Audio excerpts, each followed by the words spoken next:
Mero Cristianismo, por C.S. Lewis. Libro cuarto. Más allá de la personalidad o los primeros pasos en la doctrina de la Trinidad. Capítulo 1. El hacer y el engendrar.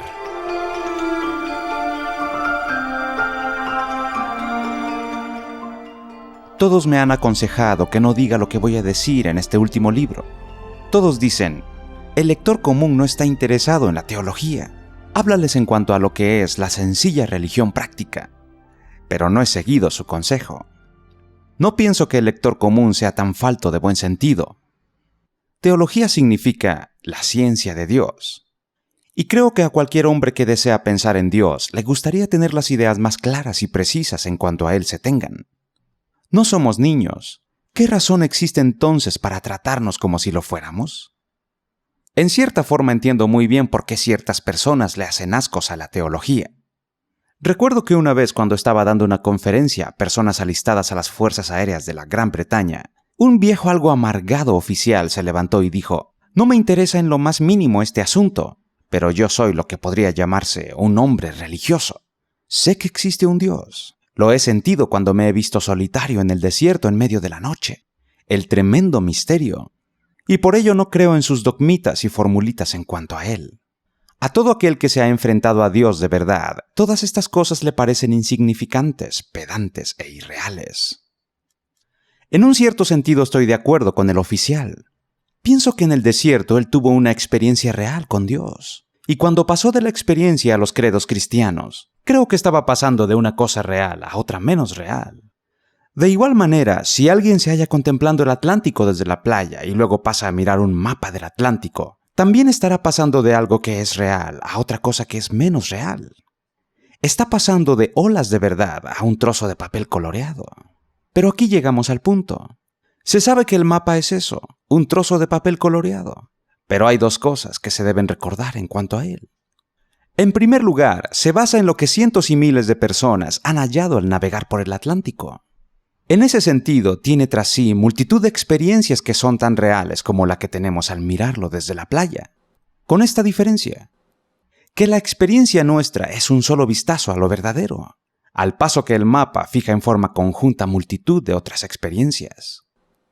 En segundo lugar, si se desea ir a alguna parte, el mapa se hace indispensable. Mientras nos contentemos con pasear sobre la playa, contemplarlo tiene mayor atractivo que contemplar un mapa. Pero el mapa es más útil si se desea pasar de un continente a otro. La teología se asemeja a un mapa. El mero pensar y aprender en cuanto a las doctrinas cristianas es menos real y menos emocionante si es que no se pasa de ello que la experiencia de mi amigo en el desierto. Las doctrinas no son Dios, son una especie de mapa.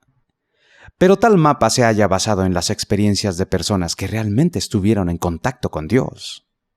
Experiencias comparadas con las cuales las emociones y sentimientos piadosos que podamos tener de nuestra parte son muy elementales y confusos. Y en segundo lugar, si se desea avanzar, es necesario utilizar un mapa. Lo que a aquel hombre le sucedió en el desierto puede que haya sido real y ciertamente que fue emocionante, pero nada resultó de esto. A ninguna parte lleva. Nada hay que se pueda hacer con ello.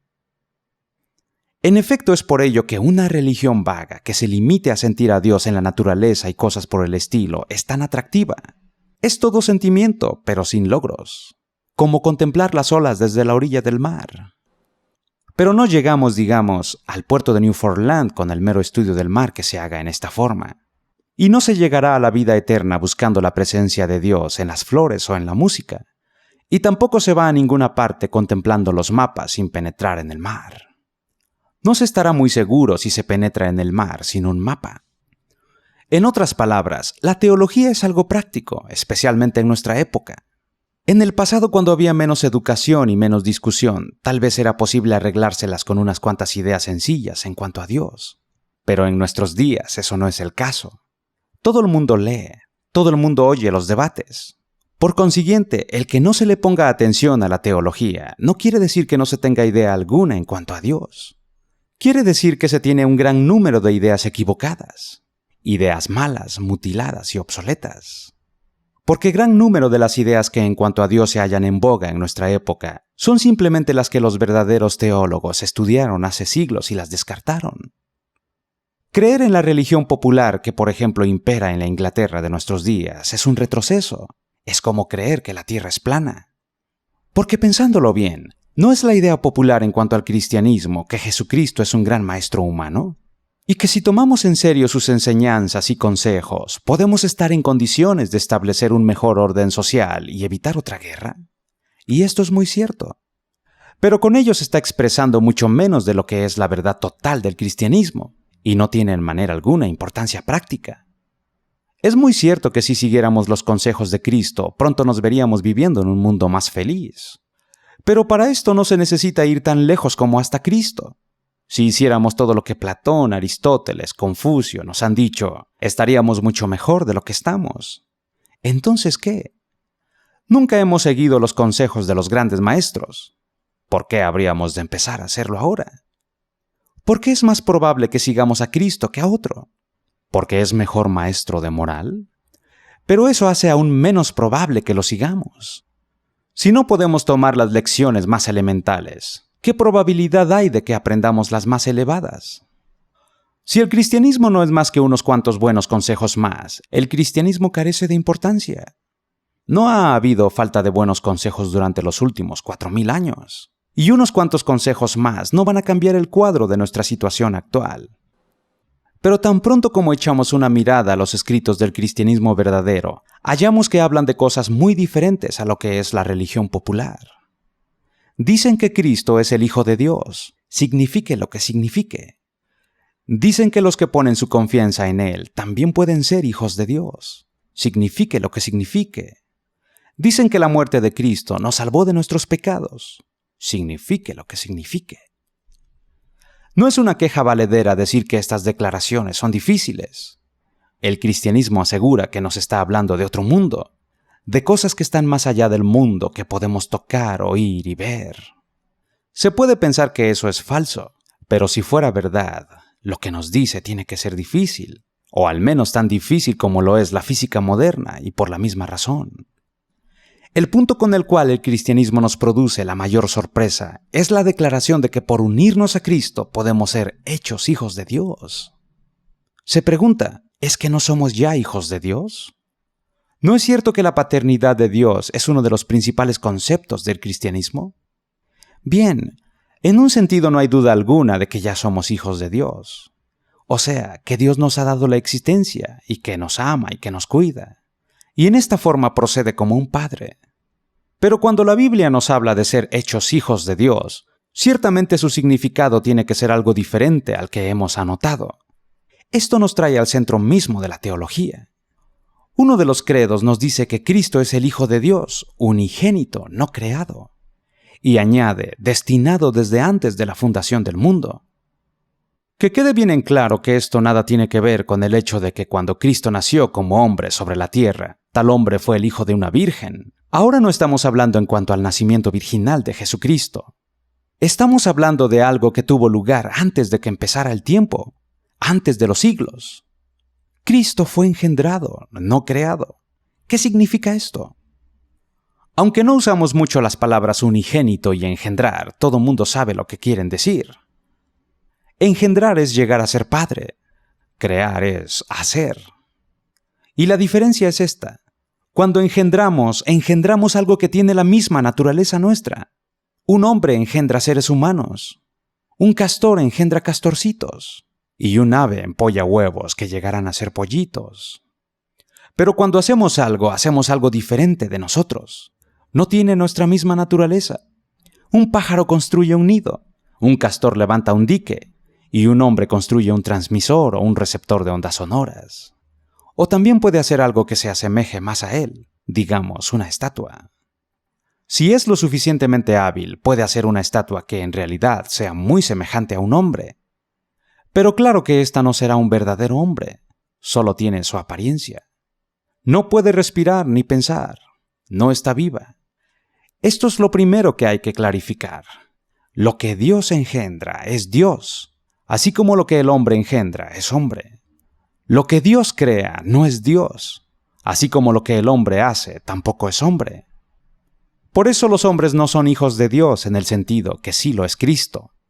En cierta forma los hombres pueden parecerse a Dios, pero no son de la misma clase. Somos como estatuas o retratos de Dios. Una estatua tiene configuración humana, pero carece de vida. En la misma forma, el hombre, en un sentido que más adelante explicaremos, tiene la configuración y semejanza con Dios, pero no tiene la clase de vida que Dios tiene. Todo lo que Dios ha hecho tiene alguna semejanza con Él. El espacio se le asemeja en su inmensidad. No que la grandeza del espacio sea la misma clase de grandeza que la de Dios, sino que es una especie de símbolo de ella, una traducción de ella a términos no espirituales. La materia se asemeja a Dios en que tiene energía, aunque por supuesto de nuevo la energía física es diferente a lo que es el poder de Dios. El mundo vegetal se le asemeja porque tiene vida, y Él es el Dios viviente. Pero la vida en el sentido biológico no es lo mismo que la vida que hay en Dios. Es apenas un símbolo o una sombra de ella. Cuando llegamos a los animales, hallamos otra clase de semejanza además de la vida biológica. La intensa actividad y fertilidad de los insectos, por ejemplo, tiene un rastro de semejanza a las incesantes actividad y creatividad de Dios. En los mamíferos que ocupan los primeros puestos en la escala animal, vemos los principios del instinto afectivo. No es el mismo tipo de amor que existe en Dios, pero se le asemeja más bien en la forma en que un cuadro dibujado sobre un pedazo de papel no será nunca igual a un paisaje. Cuando llegamos al hombre, el más elevado entre los animales, tenemos la semejanza más completa a Dios de todo lo que conocemos. Puede ser que en otros mundos existan criaturas que se asemejen más a Dios que el hombre, pero nada sabemos en cuanto a ellas. El hombre no solo vive, sino que también ama y razona. La vida biológica alcanza en él su mayor nivel conocido. Pero lo que el hombre en su estado natural no tiene es vida espiritual, la más elevada y diferente clase de vida que hay en Dios. Usamos la misma palabra al referirnos a ambas clases de vida, pero decir que ambas cosas son lo mismo es como decir que la grandeza del espacio y la grandeza de Dios son la misma clase de grandeza. En realidad, la diferencia entre la vida biológica y la vida espiritual es tan importante que les vamos a dar dos nombres distintos.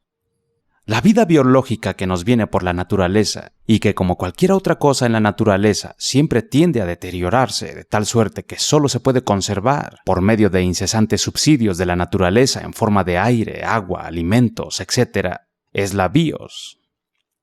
La vida espiritual que está en Dios desde toda la eternidad y que hizo todo el universo natural es la Zoé.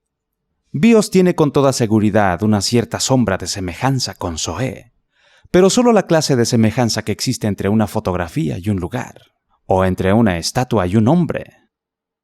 El hombre que cambie de tener bios a tener Zoé sufrirá un cambio tan grande como el de una estatua que se transforme de piedra labrada en hombre de verdad. Y esto es precisamente la substancia del cristianismo. Este mundo es el taller de un gran escultor. Nosotros somos las estatuas y se corre el rumor por todo el taller de que algunos de nosotros vamos a llegar algún día a la vida.